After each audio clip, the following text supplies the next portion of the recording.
What happens when someone who spent 2 years editing this very podcast puts those travel tips to the test on their own UK trip?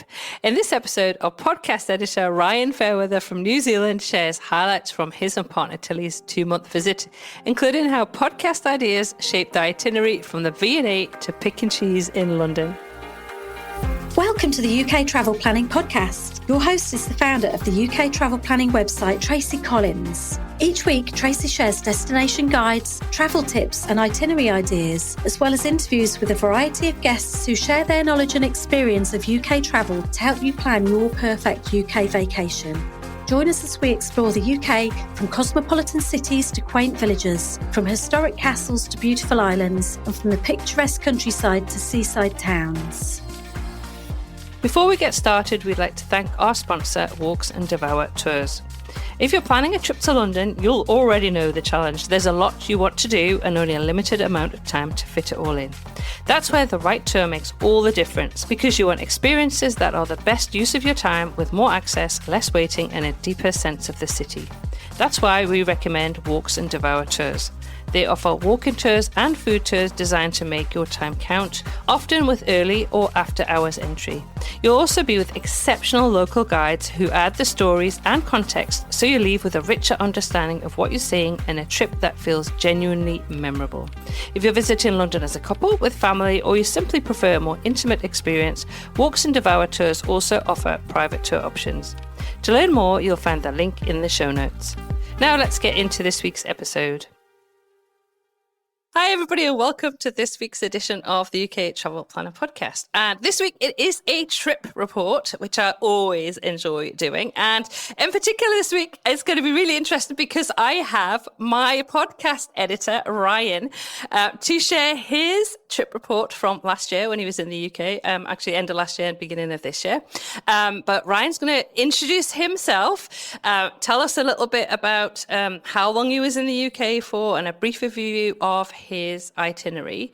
But yeah, so if you ever hear anything on the podcast that you think, oh, well, that is absolutely amazing, that is because Ryan edited it. So hi, Ryan, welcome to the podcast this week. Hello, everyone. I'm Ryan. I'm the editor, the sort of you'll never hear me, but I'm always sort of got my touch on the podcast. And just as well, if you hear anything amazing, if you hear anything bad, that's also probably my fault as well. No. I wasn't going to say that, Ryan. No. Yeah, I'm Ryan. I'm actually from New Zealand. Shout out to all the New Zealand listeners. And yeah, I went to the UK at the end of last year through December and January. I actually went for 2 months, which is, quite a long time. But a little bit of context. Basically, my partner was born in the UK and sort of her whole family lived there. So we sort of try and visit every sort of couple years, and we try to go as long as we can. So the kind of primary reason for me going was less about tourism and more about just sort of seeing family. But we tried to squeeze in as much as we could while we were there. And yeah. And you did. And 2 months is amazing, Ryan. I mean, 2 months is a great length of time to go. And I understand why. It's exactly the same. I go and obviously do stuff for the podcast and for our YouTube and everything when I'm in the UK, but also I go to spend a bit of time with my family. So it's lovely for you and Tilly to go over and spend some time over in the UK. Now, obviously, you've been editing the podcast for quite a long time. So I'm assuming. Yes. I actually looked this up. I actually looked this up for this episode, and I started, I think my first edit because I do UK TP and global travel planning as well. I started UK travel planning at episode 102, and I believe this episode is 196. So do the maths, it's just under 100 episodes. It's a lot. It's been, I don't actually know how long it's been. It's been over, a year and a bit. I can't actually remember, do you know? Yeah, well, we do an episode a week, so I'm guessing when we're heading to nearly 2 years. Wow. Oh, yeah. Time has flown by. No, it's been good. You know what? It's been good. I've got the 200th episode in a few months' time, so Ryan. So actually, because you've been editing so many episodes, by that point, nearly 100, I need to get you to come on and tell us what your favourite episode out of those 100 is. Oh my gosh. I should, yeah. Because that's what I'm going to be asking everybody else to do, to get in touch with me on SpeakPipe and let me know what they enjoyed. But now tell me, out of all those, I guess, those episodes and what you've heard and kind of planning your trip, How did you? Let's have a look. Let's talk a little bit about your itinerary and then how you created it. And I'm hoping, obviously, you got a lot of information and inspiration from myself and Doug. Yes. I mean, oh my gosh. So, when I first started editing for the UK travel planning, I already had in mind when I was going to go to the UK next. I think it was like it was about 2 years afterwards. And so basically, ever since I've started editing, I've like had my phone to the side of my computer with a document open of just like, and every time I heard something that I was like, oh, that's kind of cool, I want to do that, I would write it down on my phone. So I've actually got this document. It's called like Next Trip to the UK. And it's got like a huge list of things to do that I wanted to do. And that's kind of what I drew from throughout the whole trip. And although I didn't actually, because we kind of planned a lot of the stuff around family, I couldn't really lock in a lot of like certain dates around like when I wanted to do stuff. So I didn't actually book a whole lot in advance, which is, I know, a bit of an amateur mistake, but I sort of knew what I was walking into a little bit. And so, that's kind of how I got all of my ideas. And I'm sure I can go into detail of what I ended up doing as well. Yeah, absolutely. So you had all those ideas. Obviously, you were in the UK December, January. So December was a little bit more busy, depending on where you were going. So not booking things. You'll have to let me know how that went. And obviously, then January less so. January less of an issue because it's low season, so it's not as busy. Yeah.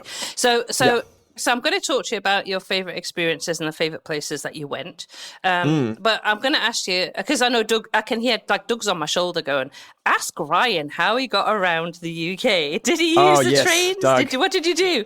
Well, Doug will be so happy to know that because of him, a train trip was like on the bucket list of what I need to do. I was like, I had like a small list of things like a bucket list of things that I wanted to do while I was in the UK. Like I had to try like Iron Brew. That was like on the thing. I was like, you got to try it. And the other thing was have a train ride. And so I did end up having a train ride, and it was really hard because there was a few that I wanted to do. I really wanted to do the Caledonian Sleeper, but because we really wanted to go to Edinburgh again, because I've been there before and loved it.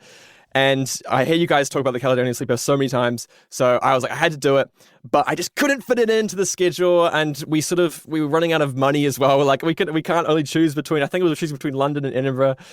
And so I was like, I have to, and we also had to go to Edinburgh to catch the train, go to London to catch the train to Edinburgh. So it was a little bit difficult. So that was one of the things I didn't get to do. But I did take a train to London, which was pretty cool. Okay.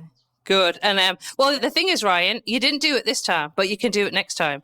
And I will say, if you're going to do the Caledonian Sleeper, you really need to do the Highlander, which is the one to Inverness or the one to Fort William to get the best of the experience. So I'm actually glad you didn't do it. Yeah, I'm glad you didn't do it in a way. And I remember thinking, well, if I've got to do the Highlander, that's right, to go all the way to Inverness. Because I know you guys have said that, and I've actually got it written down. And Tilly was keen. She was on board. But again, it was just trying to figure out like an itinerary around that because we wanted to see Edinburgh. So like, do we like go Edinburgh on the way back? That kind of thing. But yeah, next time we'll do it. Exactly. You can add it next time. So let's talk about where you went, your favorite places and your favorite experiences. Because I like to know, what did you do that you enjoyed and where did you go that you enjoyed? Yeah. So we did a lot. Obviously, we were there for a while, and most of it was kind of day trips to places. We didn't really spend too many like nights away. So it was kind of like wherever we can go within like an hour's drive in the car and come back at night. But my favorite places, I'll break it down into the two main locations we went to, which was York and London. So York, we went there first. We went there in December, Christmas time. It was very nice. Wasn't too busy, thankfully, actually, surprisingly. My favorite thing, which I got from, one of the things I got from your list was the Old York Tea House, which I specifically have written apparently better than Betty's, which I went past Betty's, by the way, and it was packed. It was like, wow, this is crazy. Because apparently the tea there at the Old York Tea House is really nice, really good. And also, it's really interesting. It's got a really interesting history. It's actually the oldest timber building or timber house in all of England. It was actually made. Oh, wow. I have it written down because I remembered in 1316, which, by the way, for reference, is older than my country. my country in New Zealand was founded in 1840. So when my country was founded, this place had already been open for like 500 years. I just can't fathom that. And I'm sitting in it having tea, although I don't drink tea, so I was actually having coffee. Oh no, really cool. I can't tell Doug. I can't tell Doug that you've gone down his estimation, Ryan. But I will say that I'm guessing in the 1300s it didn't open as a tea room, though. That's correct. Yeah, it wasn't a tea room. It was. I actually wrote down in my notes for this place that it was owned by these really lovely two guys, and I can confirm my experience. I didn't tell them anything that I was like I knew the podcast or anything. But they were so lovely to us. They had like chatted for us for like 5-10 minutes while we were looking at what to order about like the history of the place. They actually told us that the first female stonemason used to rent there, and she worked on the York Minster. Wow. And they told us these other stories as well about how it was actually like it was owned by the church, and the church like rented it out for income. It's really interesting. It was so cool. And but the thing that I didn't sort of anticipate or didn't really think very far ahead was that obviously it's a tea house, and I don't drink tea. I got there and I was like, actually, I don't really drink tea. What am I doing? So I got a coffee. I feel terrible, but it was more the experience and the vibe of the place, which was really cool. Really a highlight for me.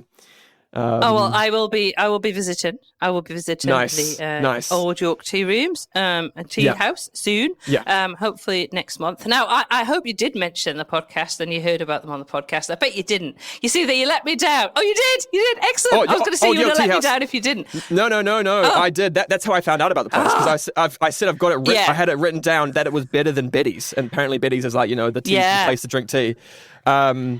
So but no, did I you literally got it specifically from you. Oh. I didn't mention it to them. No, I didn't say like. No, that's what I was gonna say. You should have mentioned it to them. Sorry. No, I didn't. Yeah, I didn't want to I wanted to get a true experience. You have the true experience, and then when you're out your door, you go, by the way, I heard about you on the UK Travel Plan podcast. Yeah, I should have actually. I love that because anyway, honestly, we guys. get we get feedback when we go to these places in the UK, and then if I happen to say that it's a podcast, it's amazing how many hotels and restaurants and places will go, oh yeah, we know, because so many people say when they come in, they heard about us on the podcast, which is always really, really cool. But next time, Ryan, you mention the podcast. Yeah, I should actually. Yeah, I will. Okay, so that was one of your top experiences in York. What else did you do? Another top experience in York that we got recommended to by actually some locals. They actually said, oh, you got to check out the Jorvik Viking Centre. Yes. I didn't really know anything about it. I just knew that it was like some sort of Viking museum, and that it was apparently really good. So we chalked up the money, and we were like, let's just do it. Apparently it's good. We'll just sort of trust the people. And it was actually, we were blown away about how interesting it was, and how different it was to like your normal museum experience. So basically, it's, without spoiling too much, it's basically like a little ride. Like you kind of sit in it, kind of like you do it like a theme park, and you go down a street. It's like underground. It's like in a basement, and they have recreated the very street that the museum is on, but in Viking times, in the town of Jorvik, which is the Viking name for York, and it was so interesting that they recreated like everything. They had like animatronics for all the people, and they like recreated everything from like the fabrics to what was the everyday like for these people. Even they actually have these little scent things going on. I don't know what it is, but they actually have recreated what it would smell like, or what they think it would smell like during that time. And when I tell you, it is very interesting, the smell.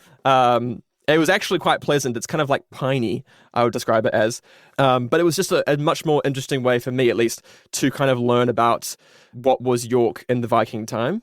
Just blown away by that. It's really good. It's really, really good. So obviously you did not edit episode 3 of our podcast, which is all about York, which is one of our top episodes. And so we talk about, actually Sinead, who did that episode, she's fantastic. She lives in York, and she's a York expert. Cool. And she talks about that, and the Jorvik Centre. Absolutely, we love it. We just think they've done such a good job of how they present it. So, and it's really interactive. It's great for adults. It's great if you've got kids as well to have that experience. Absolutely. And like you say, It's worth it. It's worth every penny that is to go to see. It is really worth it. It's really cool. Yeah. The next thing, I had to do this, Tracy. I had to find Paddington in York because I know you post on your Instagram, you with Paddington all around the UK. So I got to recreate the photo. So I specifically went to, it's like in the park next to York Minster, Paddington sitting on a bench, and I took a photo having my sandwich next to him eating his marmalade sandwich.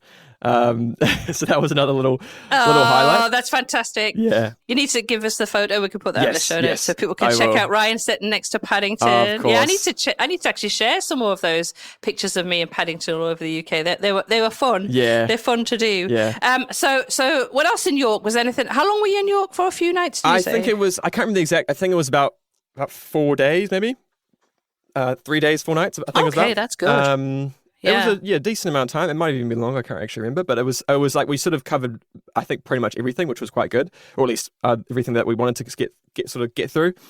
The last mention I'll mention for York, which is a kind of a tangent actually. The place names in the UK just are hilarious. I can't tell you how many times I cracked up. Just a quick mention of places that I loved. There's a place in England called Piddle in the Hole. I'm not even joking you. It is a real place. It's next to like Wire Piddle, which is an actual place. And I laugh every time. And also, another one I just remembered, Pucker Up. Okay? It's Pucker Up, but it kind of sounds like Pucker Up, if you know what I mean. And I just think it's hilarious. Like, just be like, oh, where are you from? Oh, I'm from Pucker Up. Oh.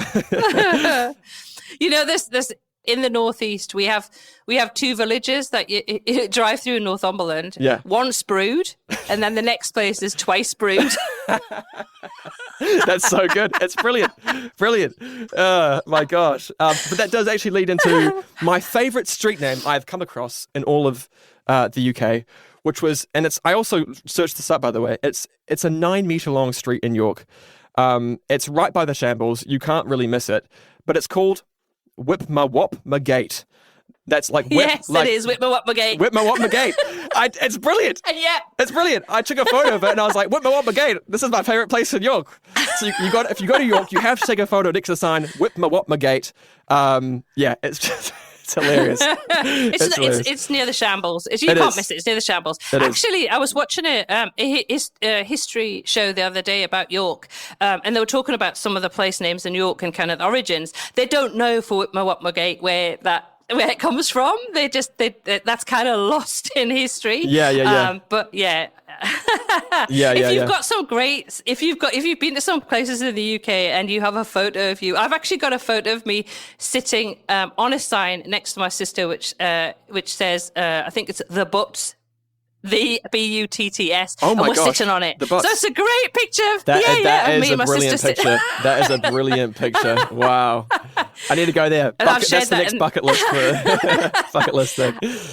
I've shared that in the Facebook group. So if you're Nice. on a Facebook group and you've got a picture next to some fantastic street or sign in the UK, go and share it. We want to see it. I did try to go to Piddle in the Hole, but we couldn't make it work because it was sort of out the way. But I'll have to do it next time. But I do have a photo of Whitmer Gate.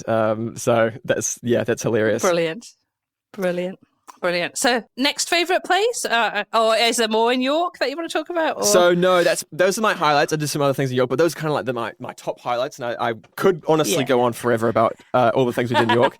And I think there is a mention later on when we talk about tours. But moving on to London, again, I kind of we've gone to the UK. This is actually my 3rd trip to the UK. So I have done kind of the main things. So I kind of want to do some of the other lesser things or things I missed previous times. And I've done like the Natural History Museum, which was awesome, but the V&A was on the top of my list in terms of museum, just because, Tracy, how much you talk highly of the V&A. You told me you had to go to the Cast Courts, and so that was like Cast Courts, V&A, and the V&A like cafeteria or whatever it was like I had to go there. So like on my very first day, I went to the V&A, which was kind of a mistake, to be honest, because I was kind of like a little bit tired from traveling. But it was so vast and epic. It was so cool. So informative. The Cast Courts were amazing. They're like so giant as well. I wonder how they even get them in there, to be honest. Like it's crazy. It was so cool. Unfortunately, like the fashion, I think, area was like closed for like renovations, so we couldn't go through there, which Tilly was a little bit gutted about. But honestly, we didn't even I don't even think we scratched the surface of the V&A, and we were there for like 3 hours. I think we went through like maybe a quarter of it. But it was very cool. I rated the V&A. I love it. I know everybody knows that I love the V&A. It's just... Oh, did you go to the cafe? Please tell me you went to the cafe. I went It's to the so cafe. beautiful. I did go to the cafe. It was very nice. It was very beautiful. It was very busy though. It was like we struggled to get a table, but we did get one, and it was very nice. Very beautiful area. The whole place is very beautiful. Like the whole building is like just like you can sort of gawk at it for hours. It was very nice.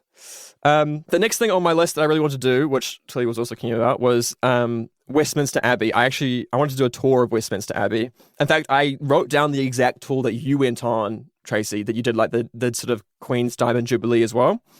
And they weren't running. And I was like, oh gosh, because I think it had been like a few years since you talked about it and went on that tour.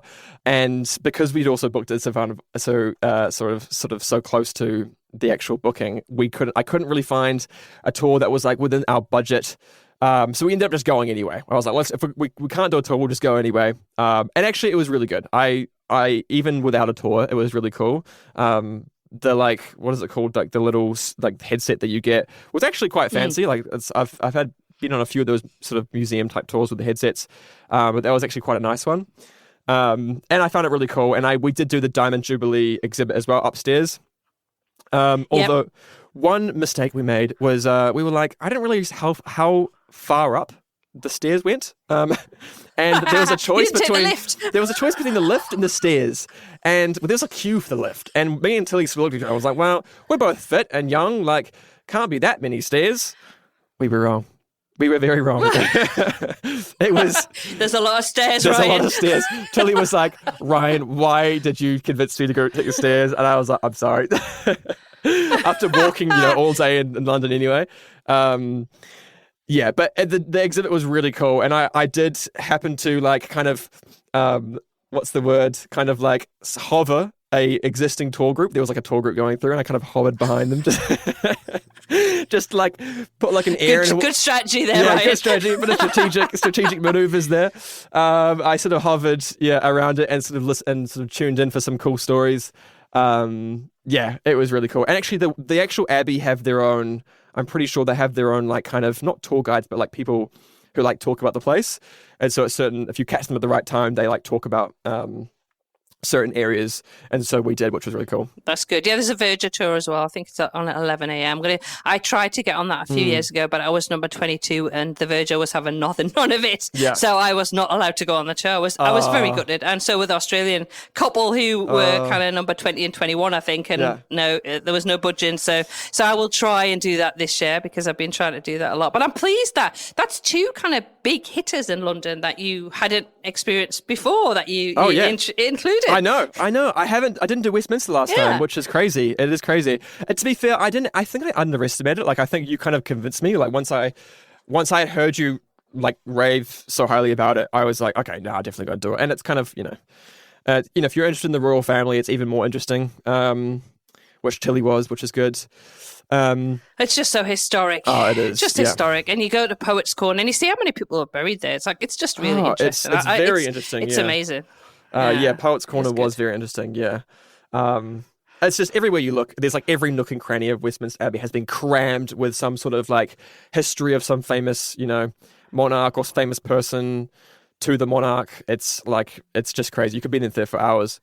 Yeah, well, I go. I think I don't know how many times I've been to Westminster Abbey, and I've done it on my own. I've done it on a tour. I've done it so many times, and I will still go this time because it's just an amazing place to visit. Yeah, and I learn something new every single time that I go there. I go, oh, I didn't know that. So it's always worth doing. Yeah, absolutely. So what else were your highlights in London?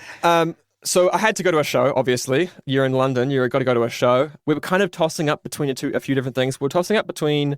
so we love our pantomimes. Okay, if you haven't been to the UK and you don't know what pantomime is, you just got to do it. It's just like this. It's like a really fun experience. I can't even explain it, to be honest. You just sort of have to.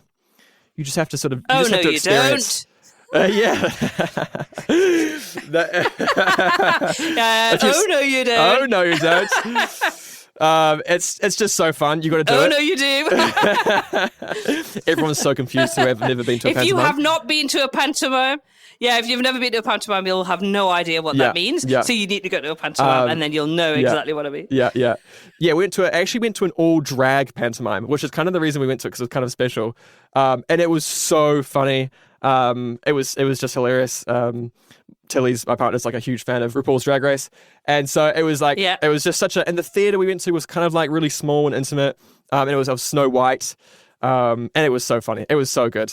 Brilliant. You went to 2 pantomimes. Did you go? I did. Did you go to 2 or just the one? I went to 2. Yeah, 2? I went to one, not in London, but earlier on, I went to one in Birmingham, Robin Hood. And that pantomime was blown me away as well, because it just had like the biggest budget I've ever seen for a pantomime. I mean, it was like full pyrotechnics and everything. It was like fabulous. It was so good. The main sort of character, he was like a comedian. He was brilliant. It was like definitely another highlight for me. Robin Hood. You just have to go to see a pantomime is the moral of the story. If you're in the UK, go see one. Absolutely. Only December, January. But absolutely. Oh, yes. Had to go. It was our Boxing Day tradition every year. Actually, we used to go to Birmingham to watch it's a very much a traditional thing in a British household to go and see a pantomime. So Birmingham is where we used to go. So my daughter has been to see plenty of them. But absolutely worth doing. So I'm glad you did that. I'm actually, talking about theatre, I'm actually going, for the first time, I'm going to the Globe Theatre. Oh, wow. To see a Shakespearean play at the beginning of May, which I've been wanting to do for such a long time. That's kind of on my list as well. I'll be reporting on that. But I guess I haven't, it's not high on my list because I guess you haven't been. So you haven't I'm waiting for you to go there and report on it, and then I'll convince me to go, if you know what I mean. Okay. Wait to get Tracy's seal of approval before because I mean, the list, as you know, the list is ever growing. And so there's other things that I need to, but that's so cool. I'm so jealous that you're going to go to see that. Well, I'll be reporting on that. So you can find out. I'm very excited about that. That'll be good. The last thing on my list that I did, that again, I got all this from the podcast, from listening to it over the years, is the Churchill War Rooms. Now, this one was like my favorite thing I did in London. I was like so blown away. I mean, I knew I was going to like it, but I was blown away about how interesting it was. I don't know, maybe it's just right up my street. But for me, the sole selling point for me of Churchill War Rooms is that if you don't know, when the war ended, because this was like the kind of like main like head of operations during the war, they had like all the planning, all the information came to Churchill there. And once the war ended, they literally turned the lights off and walked out and then left it as it is. So when you go there, it's literally you're just like stepping back in time. You can see the papers that were on the very last day of the war. Like some general had left his sugar rations on his desk that he forgot to take home with him after the war had ended. Like it's literally like everything is like a snapshot of that time. It was so interesting. I was just blown away. And of course they have like a Churchill museum halfway through, like a museum about his life, which was, again, I spent like ages in there, way too long in there, just learning about every stage of his life, from like his childhood all the way up to like the end of his political career. It was so cool. I just can't sort of talk highly enough about the war rooms. It was so cool. I think the Churchill War Rooms are Doug's equivalent in London of the V&A for me. That he will happily spend hours in the Churchill War Rooms. Yeah.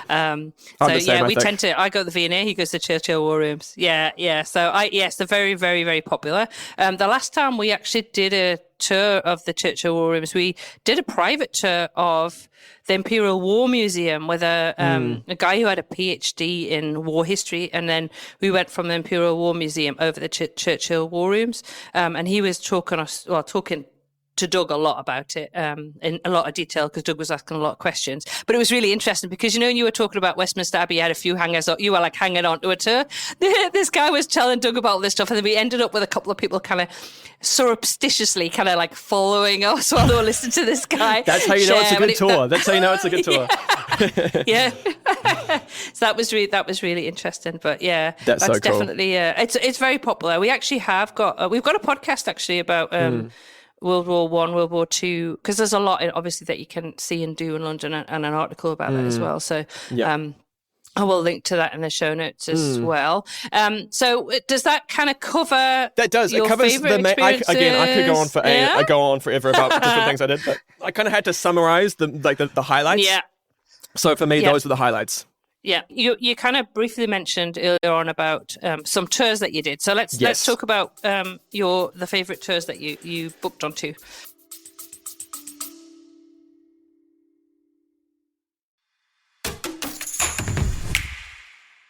Just a quick pause to thank our sponsor, Walks and Devour Tours. If you're planning a trip to London, you'll already know the challenge. There's a lot you want to do and only a limited amount of time to fit it all in. That's where the right tour makes all the difference, because you want experiences that are the best use of your time, with more access, less waiting, and a deeper sense of the city. That's why we recommend Walks and Devour Tours. They offer walking tours and food tours designed to make your time count, often with early or after hours entry. You'll also be with exceptional local guides who add the stories and context, so you leave with a richer understanding of what you're seeing and a trip that feels genuinely memorable. If you're visiting London as a couple, with family, or you simply prefer a more intimate experience, Walks and Devour Tours also offer private tour options. To learn more, you'll find the link in the show notes.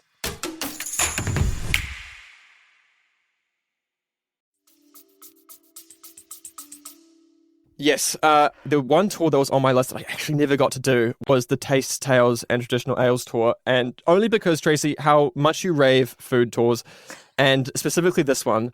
You've convinced me, and you've convinced Tilly, by the way, through me. I've talked about what you've said to this, that we both were like, we have to do it now, we have to do it. So we were gutted when we were in London to find out that they weren't actually running over the period that we were there. I checked all of December, February, January, everything was like they weren't running at all. So I was like, it must have just been, maybe it's only the summer, I'm not sure. Yeah, I think that time of year they because a lot of the pubs have got stuff on especially in the lead up to Christmas, so I think they take them off. Yeah.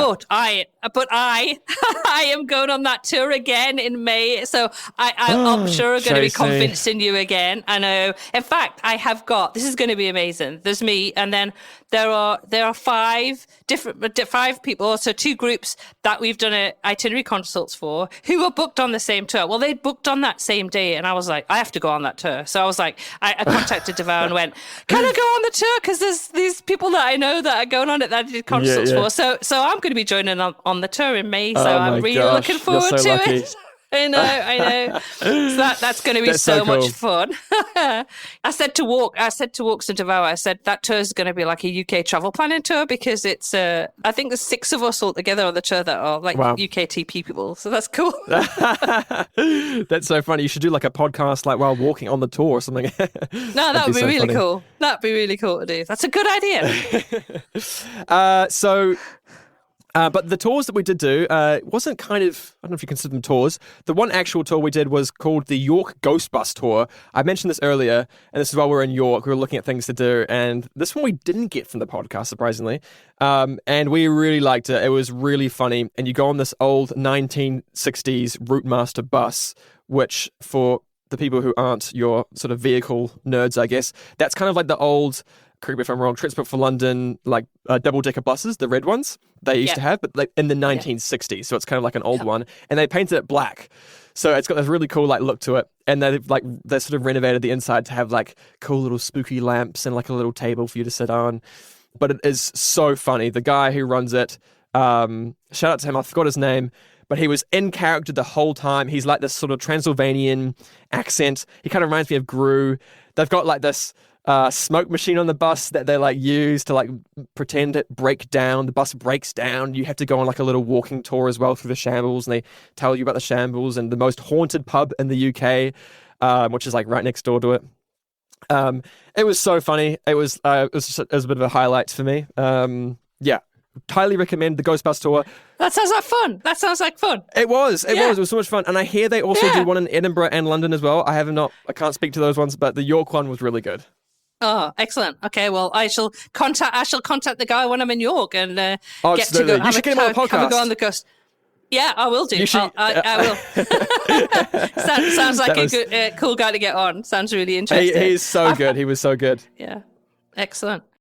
The other thing that we did, which we actually did for free because it was something that Tilly's parents just sort of had and never used, was this Stratford mystery guide. I don't actually know the exact name of it, but it's basically like this little, it's by, I think the company's called Mystery Guide. Correct me if I'm wrong, Tracy.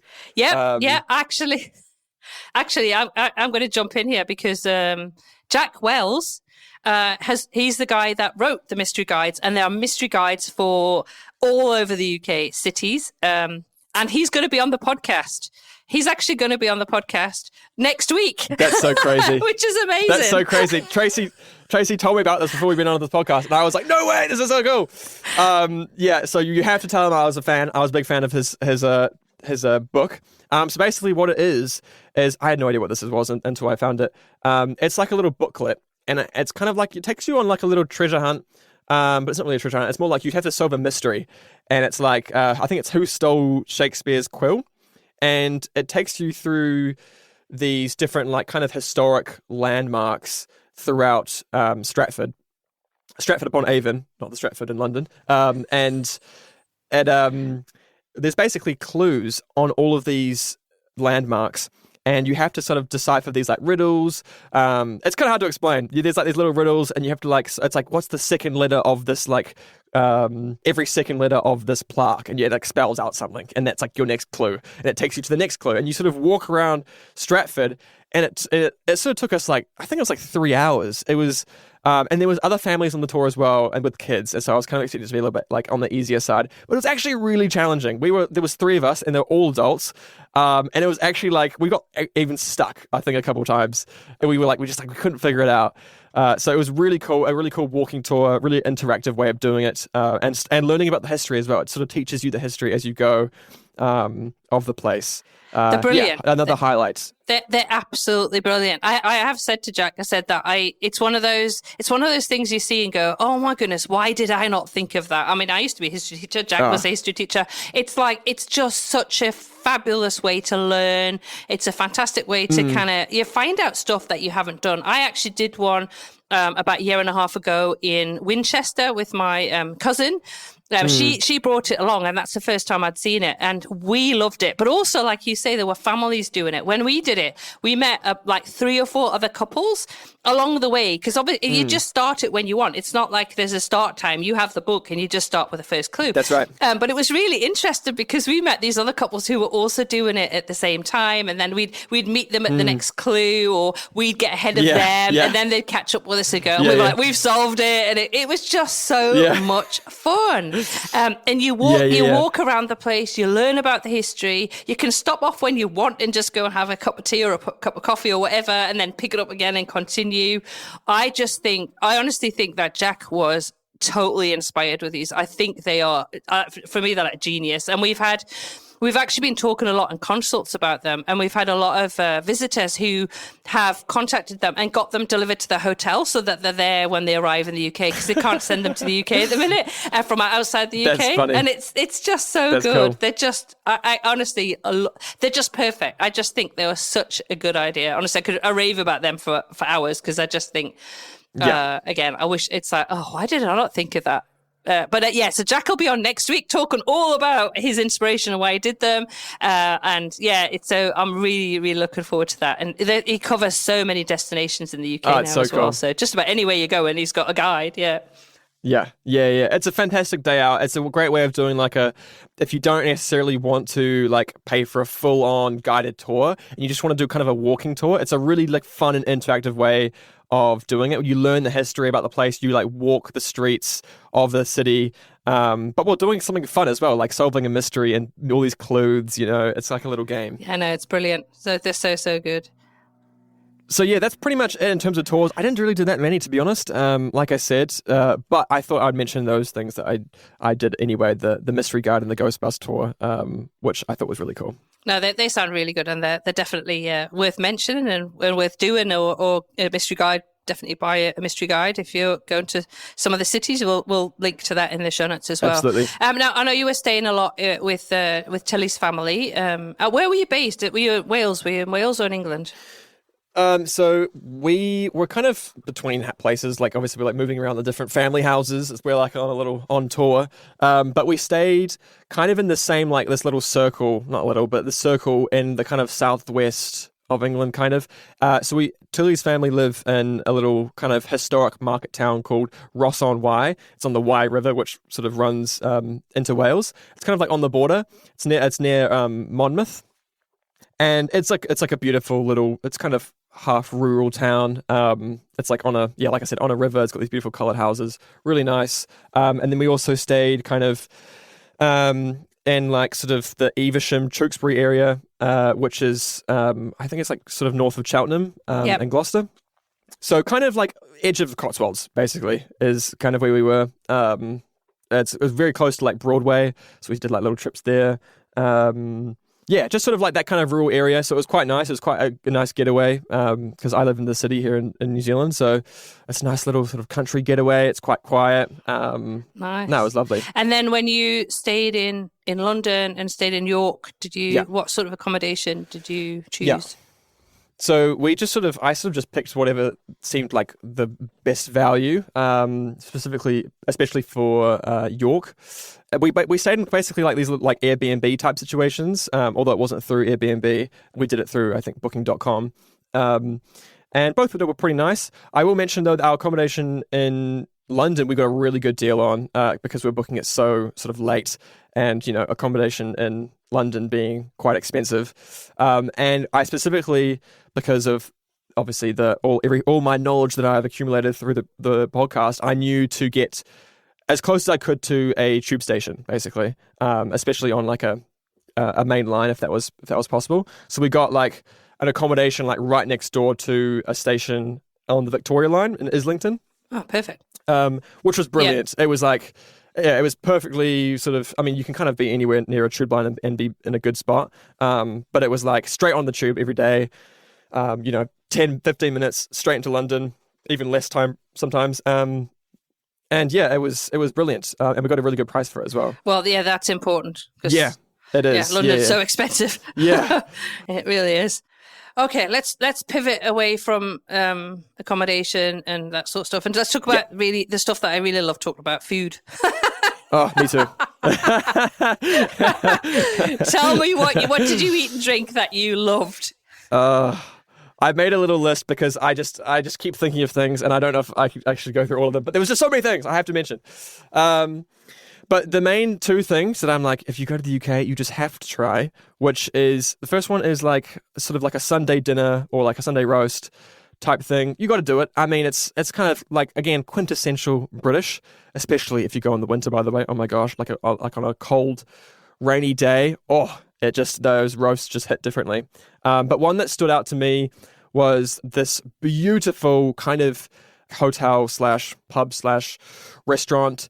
Was called the Arrow Mill, and it was in Ulster, which, if you don't know where that is, it's near Stratford-upon-Avon, and it's on this old, like, historic mill, and it's like on this nice little piece of land. It's got like a river running through it. It's apparently really nice during the summertime, which I can definitely see now going there. And we went, it was Christmas, and it was like, they decorated it to like the 9 yards. Like, it was just really beautifully decorated, and the meal was really good as well. So I just had to shout out Arrow Mill as a bit of a highlight.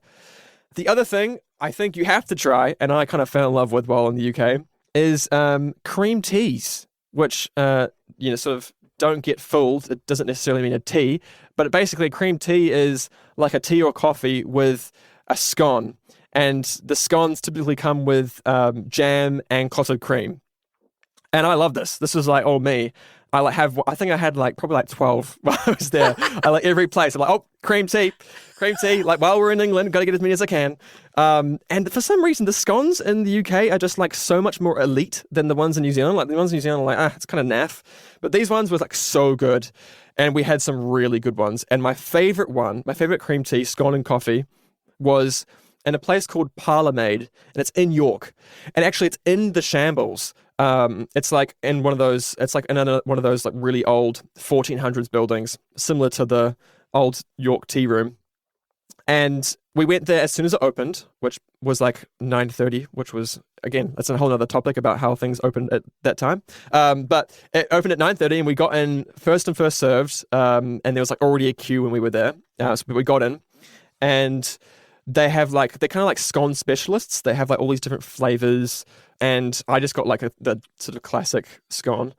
And it was the best scone I've had in the whole of the UK. It was just so good. It was like warm. They teach you like the proper way to eat it as well. There is actually a way to do it. There's like, you're supposed to cut it a certain way. So it's like you cut it kind of like a kind of like a burger bun, if you can imagine that.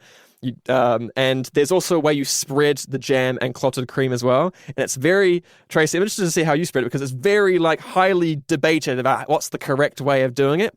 And there's the Devon way, which is you put the cream, I think it's cream first and then jam. And then the Cornwall way, which is jam first and then cream. And there's like so much debate around what is the correct way. But I tried both. I sort of did a bit of a science experiment.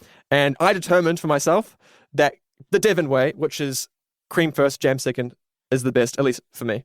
But I'm interested to see what your thoughts about that, Tracy. Oh no, I am jam first and then cream on top, because you can put a little bit of jam on and then just slather the cream on. So, you're the same thing as Tilly.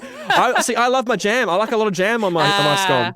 And like the clotted cream is like harder to spread. So it's like if you spread it first, it's easier. And then I just lather it with jam. But I can see how the jam first and then the clotted cream works. But yeah, that was just my way. So, well, you'll be very welcome in Devon. Well, myself and Tilly will be very welcome in Cornwall with that. I have to say, though, I'm actually not a massive scone fan unless they're cheese scones. Now, give me a good cheese scone. Interesting. I love cheese scones. Yeah. Interesting. Yeah. Now, in New Zealand, we only have cheese scones. Like, I don't think you would find them in the UK. You'll find them in New Zealand, but you only find scones really weirdly as cheese scones quite often in cafes. So you'll love New Zealand, Tracy. I do love New Zealand. I do love New Zealand. There you go. But yeah, I rated the scones. It was great. But there was a couple other things on my list that I had to try. One of them was, of course, the meal deals. You can't have a podcast about food in the UK and not talk about meal deals. I actually had a few written down.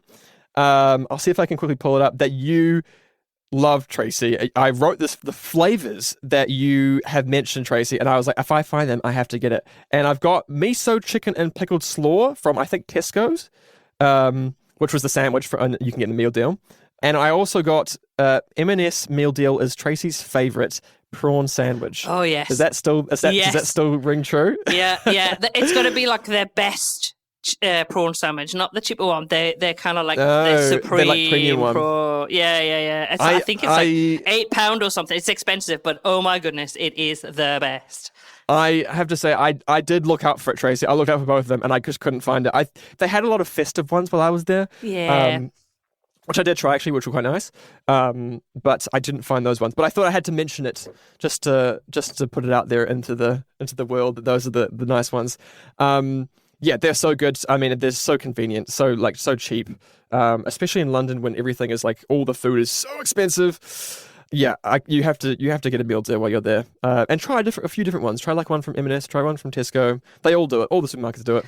Yeah, they all do them. They're all good. I mean, I'm a Marks and Spencer absolute Marks and Spencer fan. But my plan is, so if you're listening and kind of thinking, oh, this meal deal sounds really good. What I'm going to be doing, because I'm actually in the UK when this comes out, I am going to be buying meal deals, probably not every day, but probably quite a lot. And I'm going to do a review. I'm going to choose oh my gosh, and then say what I have bought, and then I'm going to put them on YouTube. I just think that would be such a cool thing to go in and see what I've got, how much it cost, and then I'm going to rate them out of 10. So I'll be doing that. I'm there for like 3 months. I'm going to do loads of meal deals. It's going to be fun. I feel like you should almost do like a little blind taste test. Like you buy them all and then get someone to like unwrap them all and then just taste them, so you have no like, bias about, is this one M&S or is this one, and then you can compare like the what they actually were and see how surprised you were when you find out. That's a good idea. I could get the same flavor ones in a few different places and try that out. Yeah, you give me a good idea. That's a good one, Ryan. Actually. But also, it's just to show the sheer variety of what you can choose to put in your meal deal, which is basically a sandwich. It's a packet of crisps or a chocolate bar or a piece of fruit, and it's a drink. So you've got that kind of, you've got. You make that up, and then it comes to whatever the cost is. The range in price from like £4 up to like £8, depending on how supremely amazing it is, like the Marks and Spencer prawn one. So they're just such, and everybody loves them because they're so budget friendly. Yeah.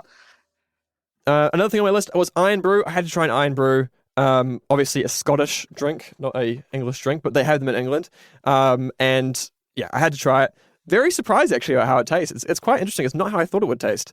But I do like it. It's very nice. Although Tilly did not like it. So, maybe not for everyone. But I really liked it. I thought it was really nice. And interestingly, a bit of a fun fact. I think I got this from your podcast, or I think I got it from your podcast, which was Scotland is the only country in the world where Coke isn't the top soft drink of choice. It's actually Iron Brew. Yeah, Iron Brew. Which I thought was sort of speaks to its popularity a little bit.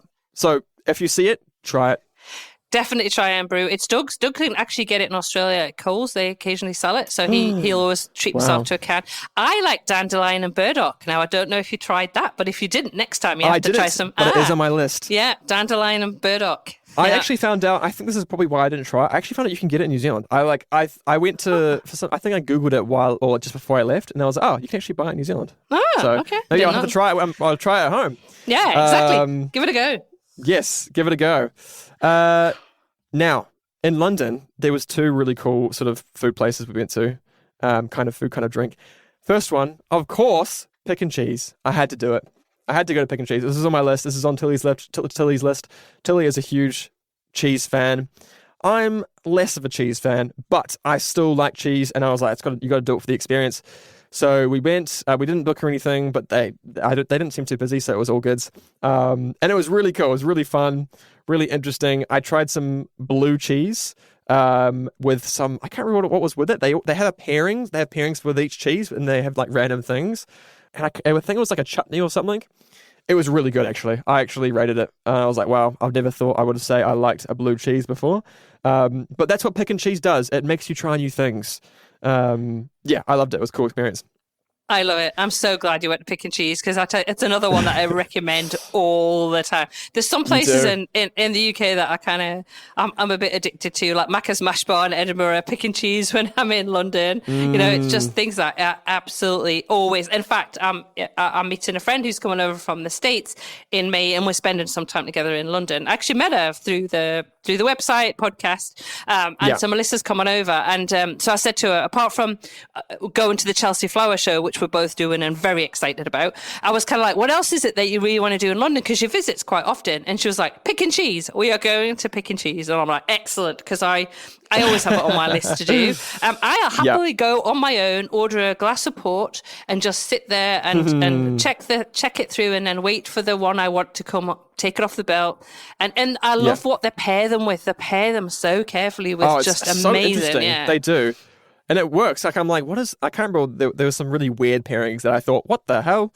Does that go with cheese? And I tried it, and I actually did. And I was like, wow, this is actually really nice. And quickly, for those who haven't heard it, I'm sure they probably have, because you've mentioned it so many times. But Pick and Cheese is like a kind of like a sushi train, but for cheese. And you get you get crackers for free, and each cheese, you can have like a menu, you can read what each one is.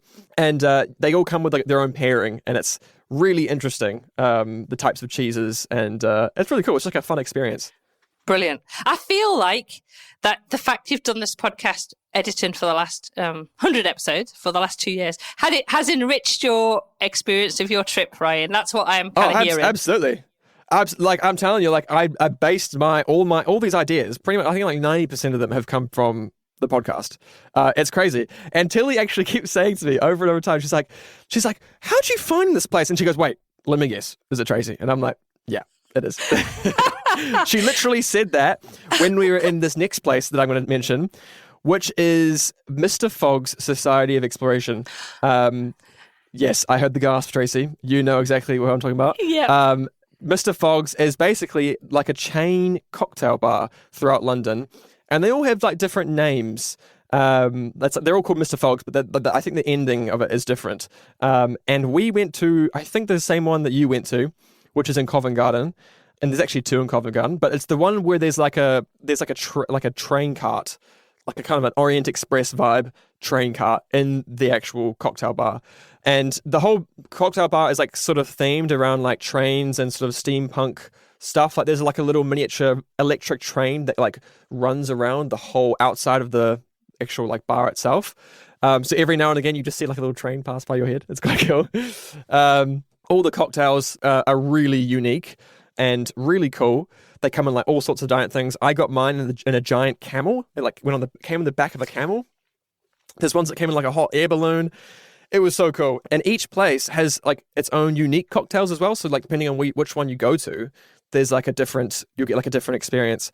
And the one thing I didn't know about going here, which I will mention because I want everyone to know about it, is they do, at least the one that we went to, they do kind of like a murder mystery event where you can book in. You have to book in. There's a couple in front of us that didn't book and tried to get on, and they got like instantly rejected. You have to book, and I believe it's kind of like a Tracy, if you know more about this, you have to interject. But it's kind of like a murder mystery, and there's like actual. You go inside the train cart, and there's like clues. It's kind of like you've got to solve the mystery, and it's kind of like a little escape room kind of vibe. And you get like a cocktail served to you as part of the experience. I think there's even like maybe an actor that like as the crew that helps part of it. It's so cool. It's I looked at it, and I looked at the sort of briefing of it, and it looked really interesting. I'm like, man, if I knew about that, I would have booked.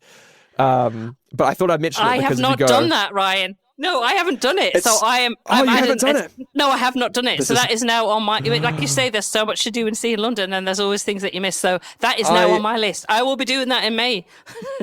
Yeah, you have to do it and book well in advance. Yeah. Like I said, I only found out because when we got there, there's like a person at the front who basically like, I was like very fancy, this person in a suit who's like, do you have any bookings? And he's like, sort of goes into a basement. I'm like, what kind of cocktail bar has Tracy led me to? Like, where are we going? It was very like exclusive is the vibe that it got. Anyway, yeah, they rejected these people who tried to go on to this event. And so I had looked it up afterwards, and I was like, whoa, this is actually really cool. So I definitely recommend it. But even if you don't, just go to the cocktail bar. Yeah. It's really cool. It was definitely one of our highlights in London. We did it after we went to a show. We went there. It was so cool. And fantastic cocktails as well. Excellent. Well, yeah, I absolutely love cocktails. So, yeah, I'm adding that murder mystery. I'm going to try and as soon as I finish this podcast, Ryan, I'm going to be booking myself on that. It sounds absolutely amazing. Yeah, I will do. Yeah, one final mention. It's kind of a really random thing, kind of in the spirit of this episode of like weird things in the UK. Frozen mashed potatoes. Come on, guys. What are we doing? This is a weird. I don't know if this is just a New Zealand thing that we don't have this, but we went to go get. I don't know. We went to get some mashed potatoes. I was like, just mashed some potatoes. Like, no, you just go buy some from the supermarket. I'm like, what do you mean frozen mashed potatoes? And they come in like a little frozen bag, and they're like these little pellets. These little like mashed potato pellets. I don't know how to describe it. And you put them in like a microwave, and it heats them up, and then they're like already mashed. It's so strange, but it was actually pretty good, so I can't really complain.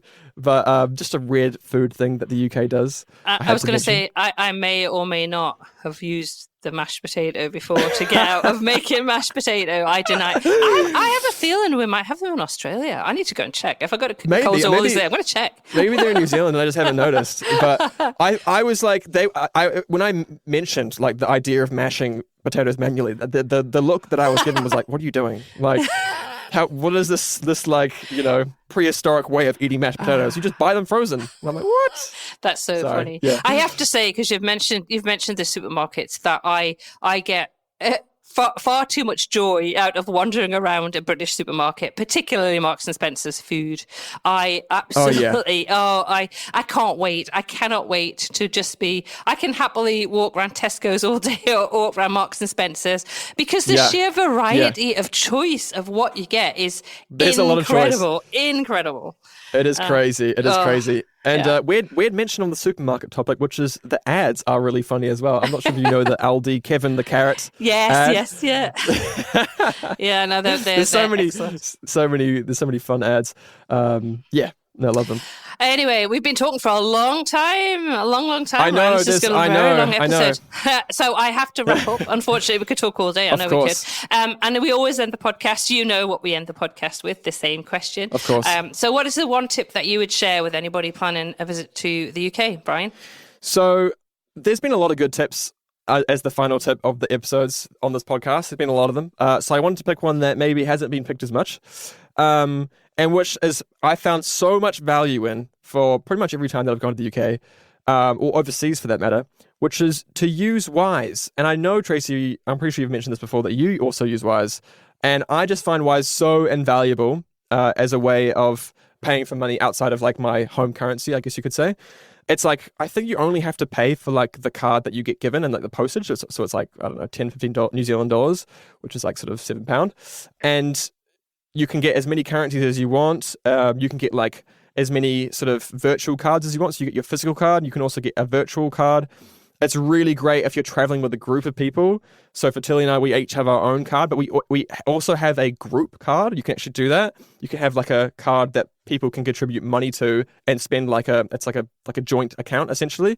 You can like split bills with people easily. So you can just pay for something and you just click on their name if they've got a Wise account and it'll just instantly split the bill with them. Doesn't matter how many people you have. I just found it so invaluable.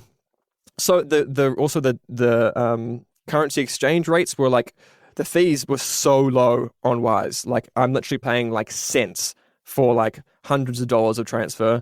I just can't rave about it enough. I haven't had any issues with it in all the years that I've used it. Yeah, that's my tip. Use Wise. Yeah, I absolutely agree, Ryan. I have a Wise card.